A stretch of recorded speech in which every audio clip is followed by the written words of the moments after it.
사랑하고 존경하는 성도 여러분, 오늘 우리는 믿음의 여정 속에서 많은 이들이 궁금해하고 때로는 오해하기도 하는 주제, 바로 휴거에 대해 깊이 있는 묵상의 시간을 갖고자 합니다. 주님이 다시 오시는 그날은 과연 언제일까요? 우리는 그날을 어떻게 준비해야 할까요? 오늘 이 말씀을 통해 하나님의 깊고 넓으신 뜻을 함께 헤아려 보는 귀한 시간이 되기를 소망합니다. 본격적인 이야기에 앞서 만약 오늘 이 메시지가 여러분의 마음에 울림을 준다면 구독과 좋아요를 통해 이 귀한 말씀을 더 많은 이웃과 나눠주시길 부탁드립니다. 여러분의 작은 실천이 진리의 말씀을 애타게 찾고 있는 또 다른 영혼에게 닿는 귀한 통로가 될 수 있습니다. 이 채널을 통해 하나님의 은혜를 전하는 사역에 동참하시는 모든 분들 위해 주님의 평강과 축복이 가득하기를 기도합니다. 최근 우리는 꿈이나 환상을 통해 휴거의 정확한 날짜를 받았다고 주장하는 이들의 목소리를 종종 듣게 됩니다. 어떤 이는 자신이 꿈속에서 천사가 이끄는 병거를 타고 하늘로 올라가는 체험을 했다고 말합니다. 처음에는 천국에 간다는 기쁨에 휩싸였지만 이내 자신이 사랑하는 사람들에게 주님이 오실 날을 전하지 못했다는 깊은 슬픔에 잠겼다고 고백하기도 합니다. 이러한 간증들은 듣는 이의 마음을 다급하게 만들고 종종 두려움과 혼란을 야기하기도 합니다.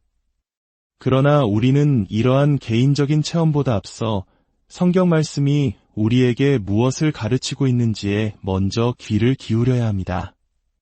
사도행전 1장 7절에서 예수님께서는 승천하시기 직전 제자들에게 이렇게 분명히 말씀하셨습니다. 이르시되 때와 시기는 아버지께서 자기의 권한에 두셨으니 너희가 알 바 아니요. 이 말씀은 너무나도 명확합니다. 그날과 그때는 오직 하늘에 계신 아버지의 고유한 권한이라는 것입니다. 그것은 우리가 알아야 할 영역이 아니며 알려고 애쓸 필요도 없는 신비의 영역입니다. 마치 자녀가 아버지의 깊은 계획과 모든 결정을 다 이해할 수 없듯이 우리 또한 하나님의 시간표를 우리의 좁은 생각으로 재단하려 해서는 안 됩니다. 이는 하나님의 절대적인 주권에 대한 우리의 겸손한 인정이며 신뢰의 표현입니다. 그렇다면 하나님께서는 왜 우리에게 그날을 비밀에 붙이셨을까요? 그리고 알 수 없는 미래 앞에서 우리는 무엇을 해야 할까요? 예수님께서는 바로 다음 구절인 사도행전 1장 8절에서 그 해답을 주셨습니다.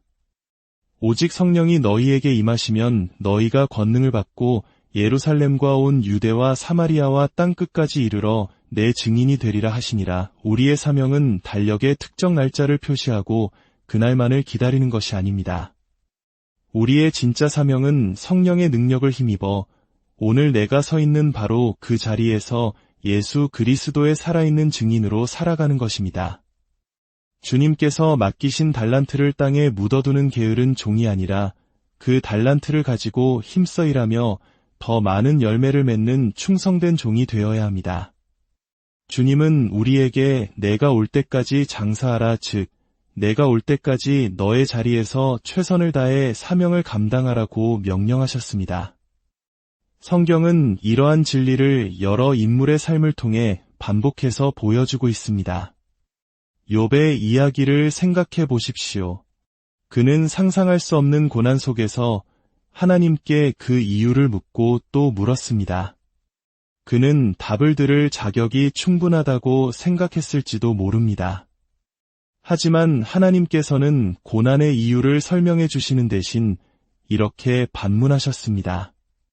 내가 땅에 기초를 놓을 때에 내가 어디 있었느냐? 이 질문의 의미는 명확합니다.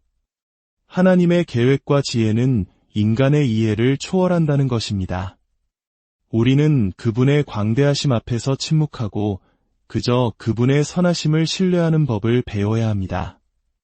하나님은 우리에게 모든 것을 설명해야 할 의무가 없으십니다. 사도 베드로의 경우도 마찬가지입니다. 요한복음 21장에서 부활하신 예수님께서는 베드로에게 나를 따르라고 말씀하시며 그의 사명을 회복시켜 주셨습니다. 그러나 베드로는 다른 제자인 요한을 가리키며 주님, 이 사람은 어떻게 되겠사옵나이까? 라고 묻습니다. 자신의 사명에 집중하기보다 다른 사람의 미래에 대해 불필요한 호기심을 보인 것입니다. 그때 예수님께서는 단호하게 말씀하십니다. 내가 올 때까지 그를 머물게 하고자 할지라도 내게 무슨 상관이냐 너는 나를 따르라. 이 말씀은 오늘날 휴거의 날짜를 궁금해하는 우리에게도 동일하게 적용됩니다. 다른 사람의 운명이나 하나님의 시간표에 대해 묻는 것은 우리의 일이 아닙니다. 우리에게 주어진 단 하나의 질문은 나는 지금 주님을 따르고 있는가? 입니다. 고대 유대의 결혼 풍습을 살펴보면 이 진리는 더욱 명확해집니다. 신랑이 신부를 위해 처소를 예비한 후 신부를 데리러 갈 수 있는 날짜를 최종적으로 결정하는 것은 신랑이 아니라 바로 신랑의 아버지였습니다. 아버지가 보기에 모든 준비가 완벽하다고 판단될 때 비로소 아들에게 이제 가서 내 신부를 데려오너라 하고 허락하는 것입니다. 이것은 아버지의 권위에 대한 절대적인 존중을 보여줍니다. 마찬가지로 신랑 되신 예수님께서 신부된 교회를 데리러 오시는 그날은 오직 성부 하나님의 완전한 때에 그분의 결정에 따라 이루어질 것입니다. 우리가 그날을 안다고 주장하는 것은 마치 아들이 아버지의 권위를 무시하는 것과 같은 교만한 태도일 수 있습니다. 문제의 핵심은 이것입니다. 우리가 하나님의 비밀스러운 계획에 집착할 때 우리는 종종 이야기의 진짜 주인공을 잊어버리게 됩니다. 휴거의 중심은 특정한 날짜나 그 날짜를 보았다는 예언자가 아닙니다. 휴거의 중심은 오직 신랑 되신 예수 그리스도와 그분을 기다리는 신부된 우리 교회입니다. 그러나 많은 예언 사역들이 안타깝게도 예수님이 아닌 메시지를 전하는 나 자신을 중심에 놓는 오류를 범합니다. 자신의 꿈, 자신의 환상, 자신의 체험이 강조되면서 정작 우리가 바라보아야 할 예수 그리스도의 영광은 가려지게 됩니다. 사랑하는 성도 여러분, 이제 우리는 선택해야 합니다. 불확실한 사람의 말에 귀를 기울이며 불안과 조급함 속에 살아가시겠습니까? 아니면 영원히 변치 않는 하나님의 말씀을 붙들고 오늘 하루를 믿음과 소망 속에서 충실하게 살아가시겠습니까? 우리는 마지막 때에 살고 있다는 시대적 감각을 가지는 것은 중요합니다. 깨어 기도하며 시대를 분별해야 합니다. 그러나 그것이 특정 날짜에 대한 광적인 집착으로 변질되어서는 안 됩니다. 주님이 언제 오실지 아는 것보다 더 중요한 것은 주님이 오늘 당장 오시더라도 떳떳하게 그분을 맞이할 수 있도록 매일의 삶을 거룩하고 순결하게 가꾸어 나가는 것입니다. 하늘로 올라가는 꿈 속에서 느꼈던 그 기쁨과 슬픔처럼 우리 역시 주님 앞에 서는 날 기쁨과 함께 후회를 남기게 될지도 모릅니다. 조금 더 사랑할 걸, 조금 더 용서할 걸, 조금 더 복음을 전할 걸, 미래를 아는 지식이 아닌 현재를 살아가는 믿음 안에서 참된 평안을 누리시길 바랍니다. 시간의 주관자이신 하나님 아버지를 온전히 신뢰하십시오. 그리고 여러분 각자에게 맡겨주신 사명의 자리에서 빛과 소금의 역할을 충실히 감당하십시오. 주님께서 우리에게 원하시는 것은 미래에 대한 지식이 아니라 오늘을 향한 순종입니다.